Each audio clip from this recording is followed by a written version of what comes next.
घनघोर घटाएं छाई हुई थीं। जंगल के पेड़ों पर बूंदों का संगीत बज रहा था।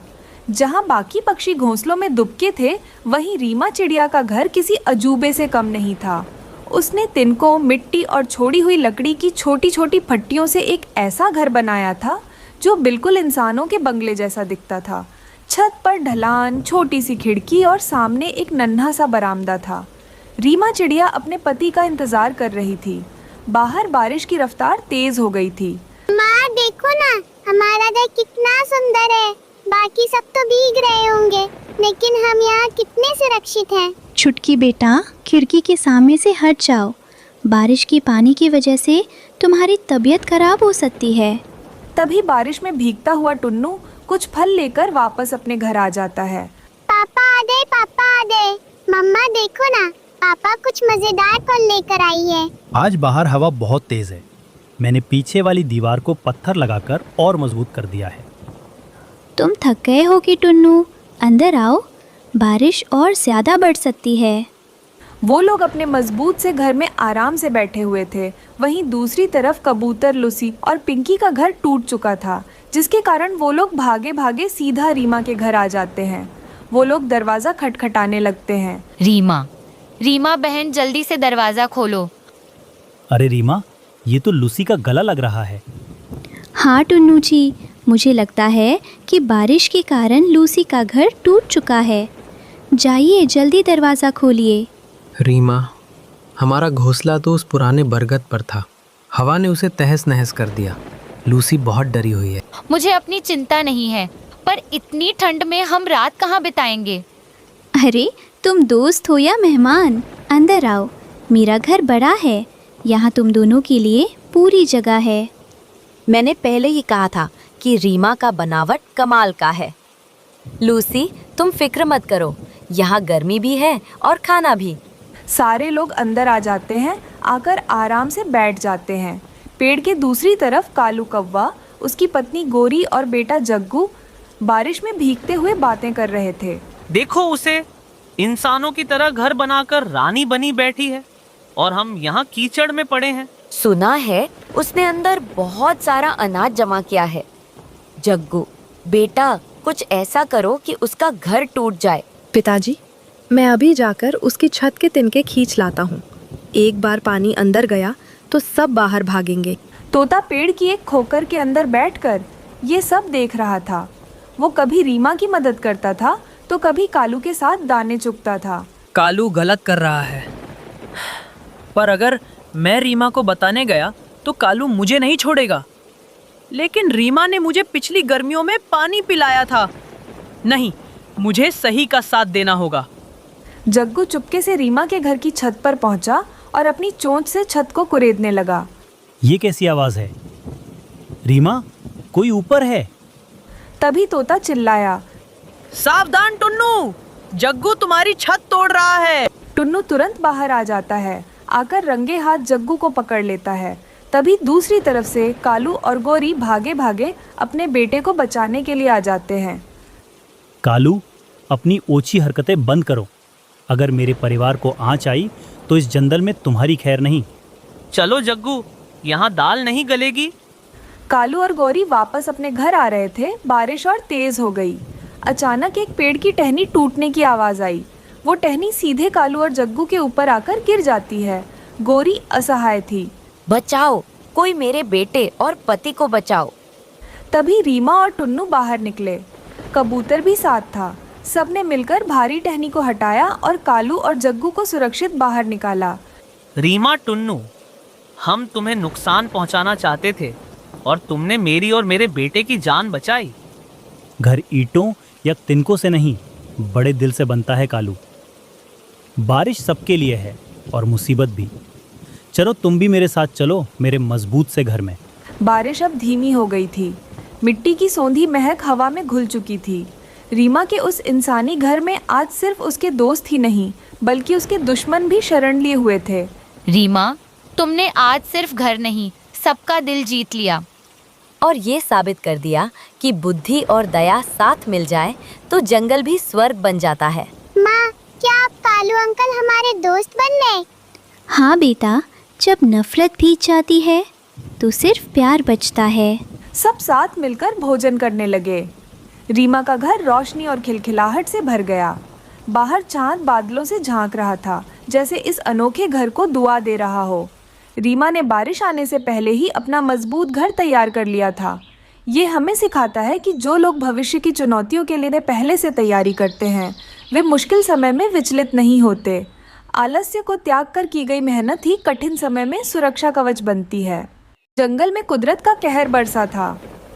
पिछले 7 दिनों से सूरज की एक किरण भी नहीं दिखी थी। लगातार होती मूसलाधार बारिश ने पेड़ों को हिलाकर रख दिया था।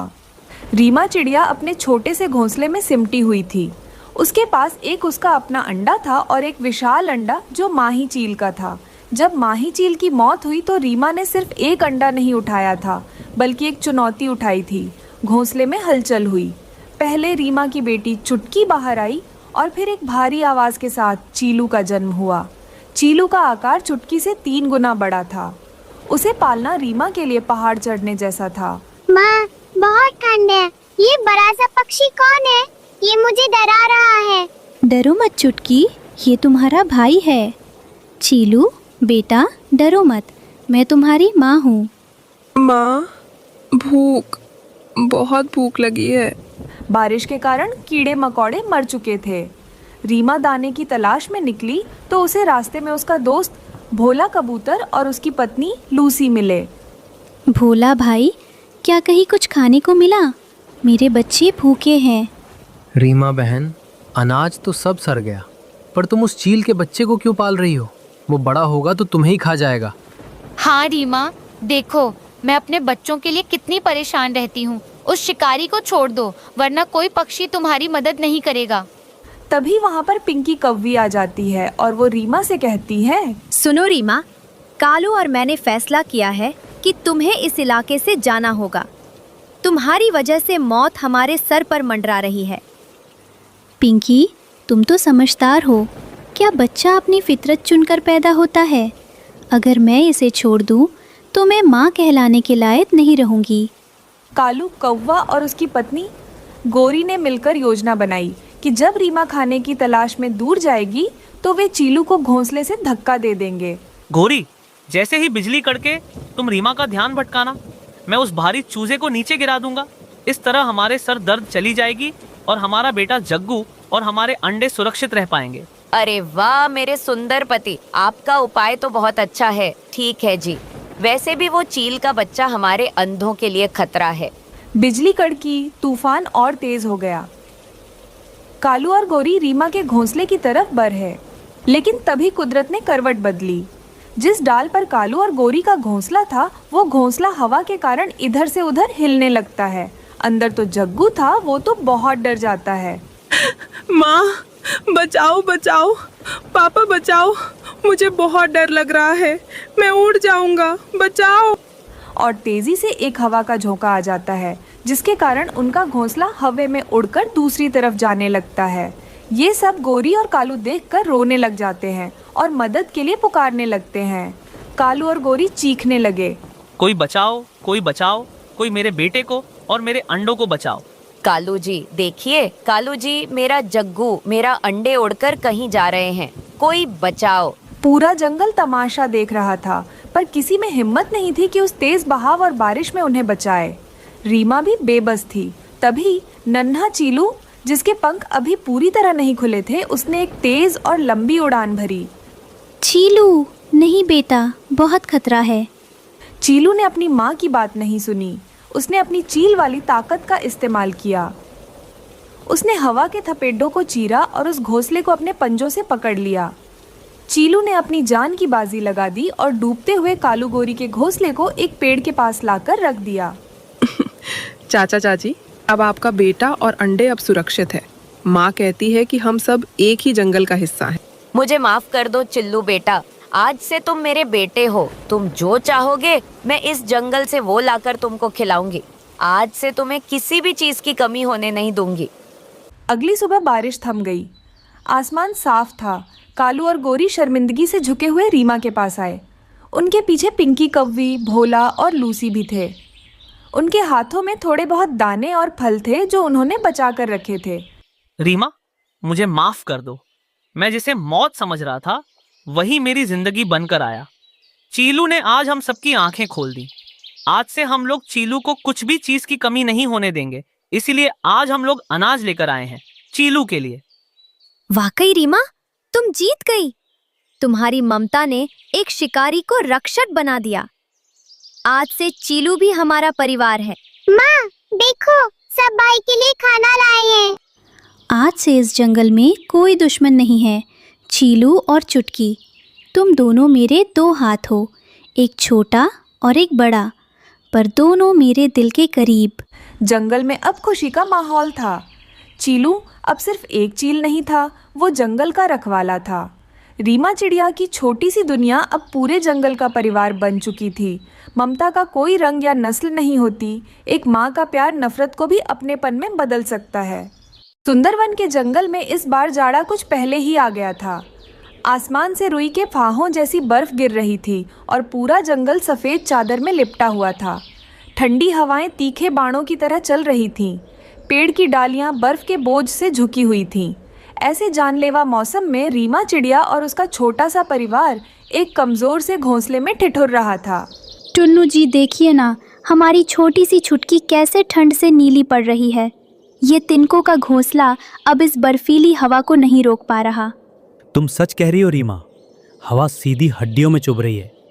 अगर हमने जल्दी ही कोई पक्का इंतजाम नहीं किया तो हम सब जम जाएंगे। माँ मुझे बहुत ठंड लग रही है, क्या हम किसी गुफा में नहीं जा सकते? गुफा में तो बड़े जानवर होते हैं बेटी, वो हमें खा जाएंगे। हमें अपना ही घर बनाना होगा। रीमा चिड़िया भोजन की तलाश में उड़ते हुए पास के एक गांव के किनारे पहुंची। वहां उसने देखा कि गाय के ताज़े गोबर से भाप निकल रही थी। उसे याद आया कि उसकी दादी कहती थी कि गोबर से बनी दीवारें बहुत गर्म होती हैं। टुन्नू जी, मुझे एक तरकीब सूझी है। हम गोबर का घर बनाएंगे। वो सूखने पर पत्थर जैसा मजबूत हो जाएगा और अंदर से बहुत गर्म रहेगा। रीमा और टुन्नू ने काम शुरू किया। वे एक टोकरी में गोबर लाते और एक पेड़ के पास दीवार बनाने लगते। तभी वहाँ रीमा का सबसे अच्छा दोस्त कबूतर और उसकी पत्नी लूसी आ गए। अरे रीमा बहन, इतनी ठंड में तुम दोनों ये क्या कर रहे हो? और ये क्या, तुम लोग गंदगी से घर बना रहे हो? नहीं लूसी, ये गंदगी नहीं, हमारी जान बचाने का उपाय है। गोबर की गर्मी ही हमें इस बर्फ से बचा सकती है। भाई टुन्नू, तुम्हारी मेहनत देख मेरा भी मन कर रहा है मदद करने का। हम भी तुम्हारे साथ लगेंगे। कबूतर और लूसी ने भी मदद शुरू कर दी।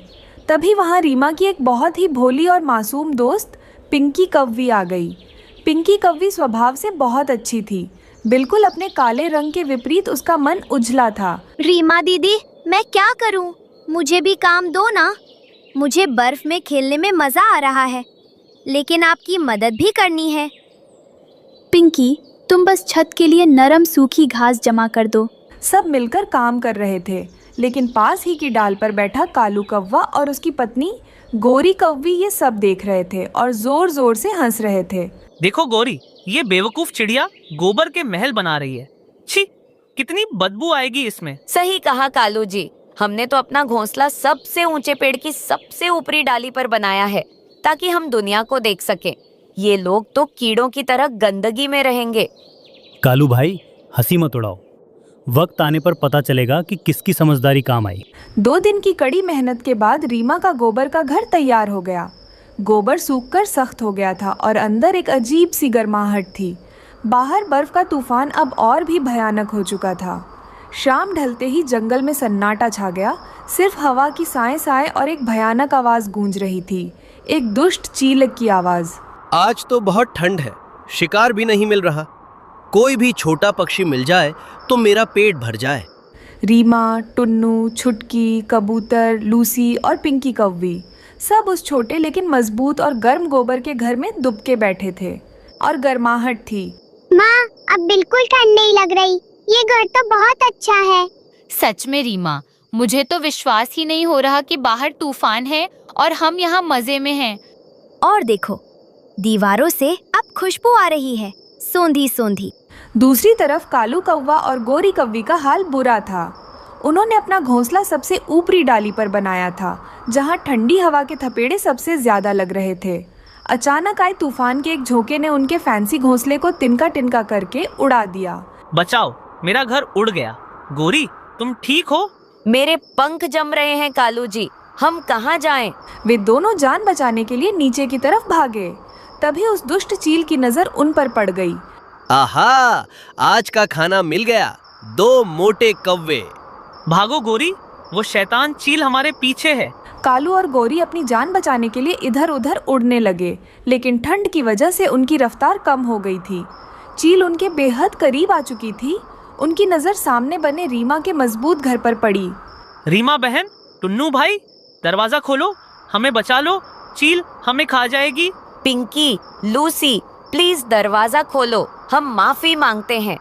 घर के अंदर सबने उनकी आवाज सुनी। टुन्नू दरवाजा खोलने ही वाला था कि लूसी ने रोका। नहीं, अगर दरवाजा खोला तो वो चील भी अंदर आ सकता है। लेकिन हम उन्हें मरने के लिए नहीं छोड़ सकते लूसी। टुन्नू ने झटके से छोटा सा दरवाजा खोला। कालू और गोरी गिरते पड़ते अंदर आ गए। चील ने भी तेजी से झपट्टा मारा, लेकिन टुन्नू ने तुरंत दरवाजा बंद कर दिया। चील की चोंच सख्त गोबर की दीवार से टकराई। खोल दरवाजा, ये दीवार पत्थर जैसी कैसे हो गई? चील ने अपने पंजों से उस घर को तोड़ने की बहुत कोशिश की। वह बार बार चोट करता, लेकिन सूखा हुआ गोबर अब ईंट जैसा मजबूत हो चुका था। ऊपर से घर की गोल बनावट के कारण बर्फ और चील के पंजे फिसल रहे थे। हारकर और ठंड से ठिठुरकर चील वहां से उड़ गया। घर के अंदर अब शांति थी। कालू और गोरी एक कोने में दुबके हुए कांप रहे थे। रीमा बहन, टुन्नू भाई, मुझे माफ कर दो। मैंने तुम्हारे घर का मजाक उड़ाया था। आज उसी गंदगी ने हमारी जान बचाई है।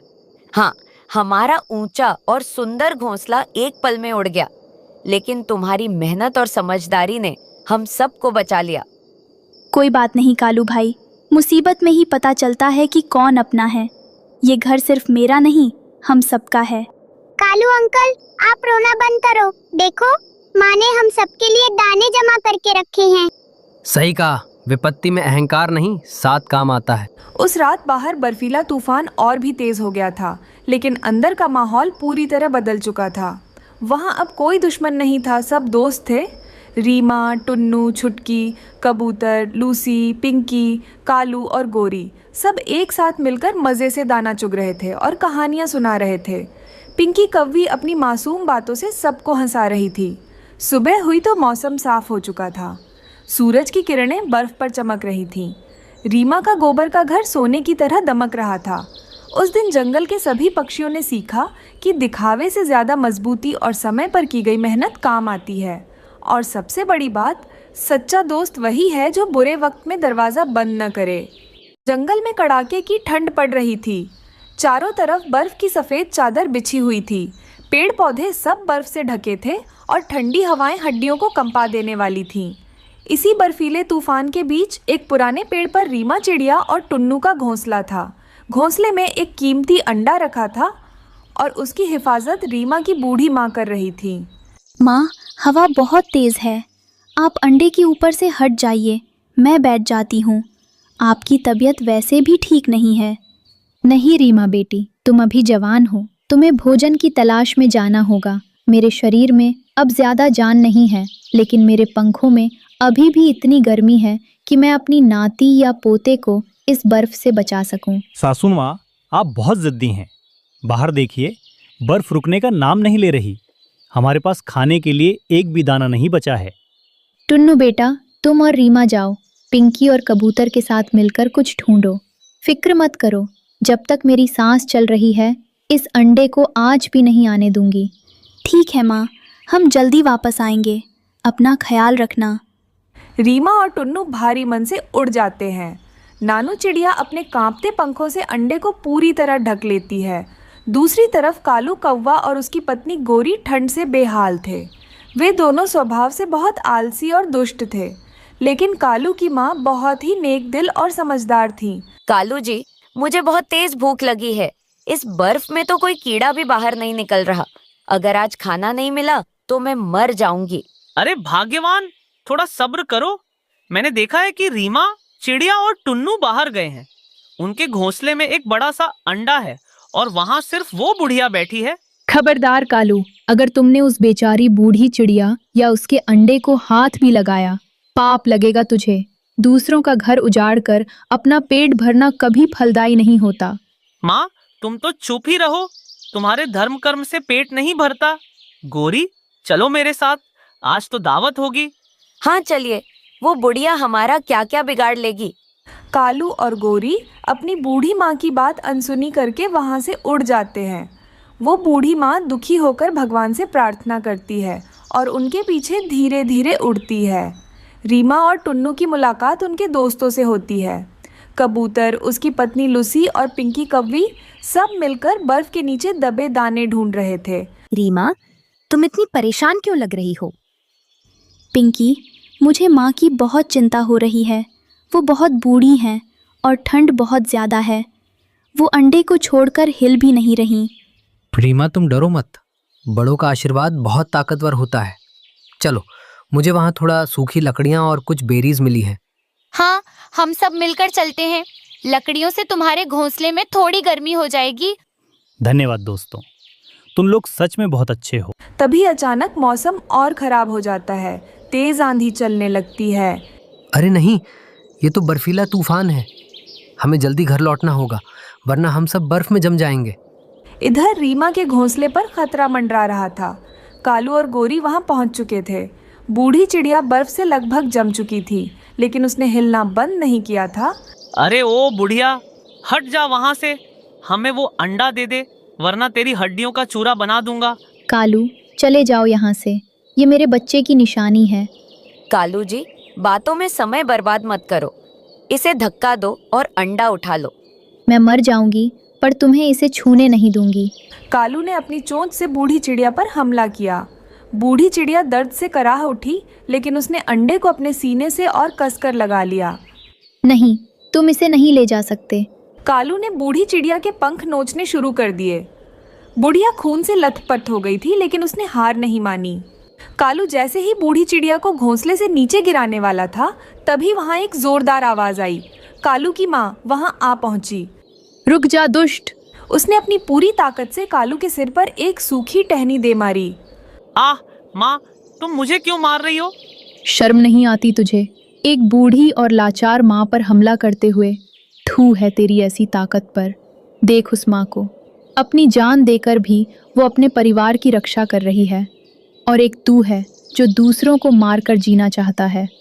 सासू माँ, आप हमारा पक्ष लेने के बजाय दुश्मनों का साथ दे रही हैं।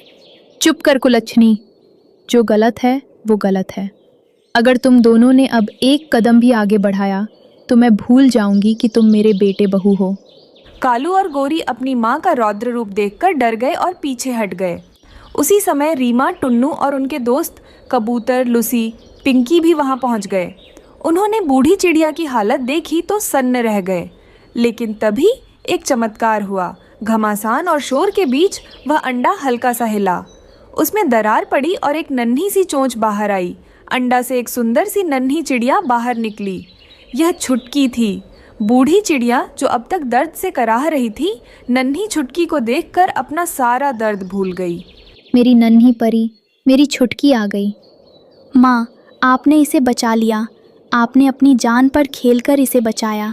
नन्ही छुटकी अपनी नानी के पंखों में दुबक गई। यह दृश्य इतना भावुक था कि वहां मौजूद हर पक्षी की आंखें नम हो गईं। कालू और गोरी यह सब देख रहे थे। नन्ही जान की मासूमियत और बूढ़ी चिड़िया के बलिदान ने कालू के पत्थर दिल को भी पिघला दिया। देख कालू, इसे कहते हैं प्यार। क्या तुझे अब भी भूख लगी है? क्या तू इस नन्ही जान को खाना चाहता है? नहीं माँ, मुझसे बहुत बड़ी गलती हो गई, मुझे माफ कर दो। मुझे भी माफ कर दीजिए, हमें बहकावा आ गया था। काकी, मुझे माफ कर दो, मैं शैतान बन गया था। कालू, माफ़ी मुझसे नहीं, ईश्वर से मांगो। और देखो, आज इस नन्ही जान के आने की खुशी में मैं किसी से नाराज़ नहीं हूँ। दोस्तों देखो, बर्फ गिरना बंद हो गई है और थोड़ा धूप निकल गई है। और देखो, बूढ़ी कौवी काकी अपने साथ कुछ लाई है। बूढ़ी कौवी ने अपने पंखों के नीचे छिपाकर रखा हुआ कुछ भोजन निकाला और रीमा को दिया। ले बेटी रीमा, ये नन्ही छुटकी और तुम्हारी माँ के लिए है। आज से मेरा बेटा तुम्हें कभी तंग नहीं करेगा। ये मेरा वादा है। उस दिन जंगल के सभी पक्षियों ने सीखा कि एक माँ का प्यार किसी भी तूफान से बड़ा होता है, चाहे वो रीमा की माँ हो जिसने अंडे को बचाया, या कालू की माँ जिसने अपने बेटे को सही राह दिखाई। बर्फ अब भी थी, लेकिन अब उस जंगल में नफरत की ठंड नहीं, बल्कि प्यार की गर्माहट थी।